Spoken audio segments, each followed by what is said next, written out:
We're discussing today generational curses and blessings that have been passed down through the family.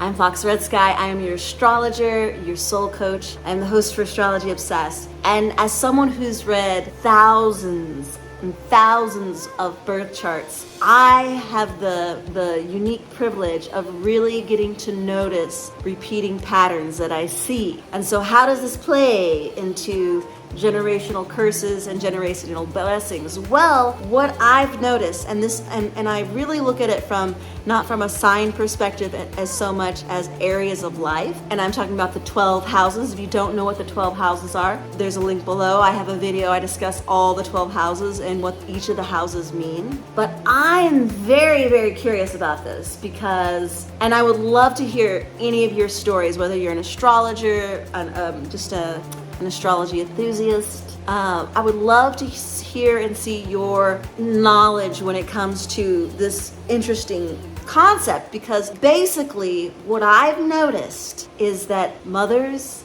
sons, grandsons will all share the same placement of a particular planet in a particular house. Now, what does this exactly mean? Well, to me, it means quite a bit. And I'll give you some examples so you can better understand what I'm saying. So, one of my very good friends, he has his sun and Jupiter in the 12th house and his moon in the 2nd house. Well, guess what? If you look at his mother's chart, the exact same, maybe not the same signs, but the exact same houses with the exact same planets. And what this tells me, especially whenever I see any repeating patterns in the 12th house, because to me, the 12th house is the unconscious. The 12th house is like pre-birth, past life. This is, it's like the beginning and the end. It's the dragon eating its tail.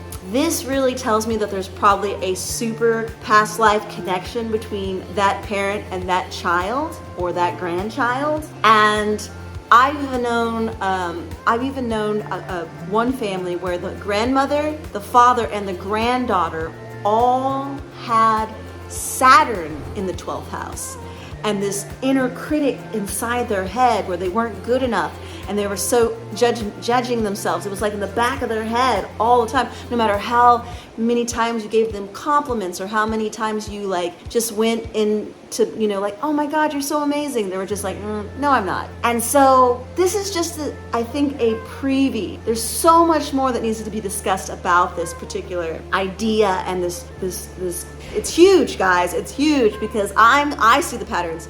Even in my own family, I see the patterns. And I'll give you all an example. So I have my Mercury and I have most of my planets in the 5th house. But I have my Mercury and my Sun in the 5th house. All of my children have their Mercury in the 5th house. And my daughter shares her Sun in the 5th house.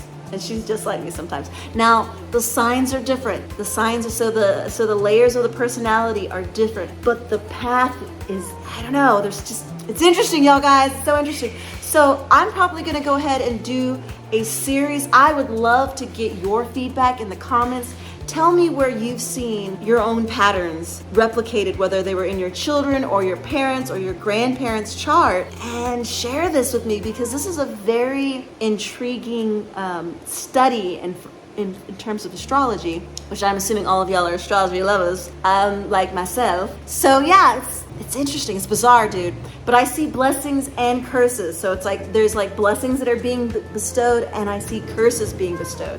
So anyway, wherever you are in the world, I send you mass love. I hope that you are in your highest timeline.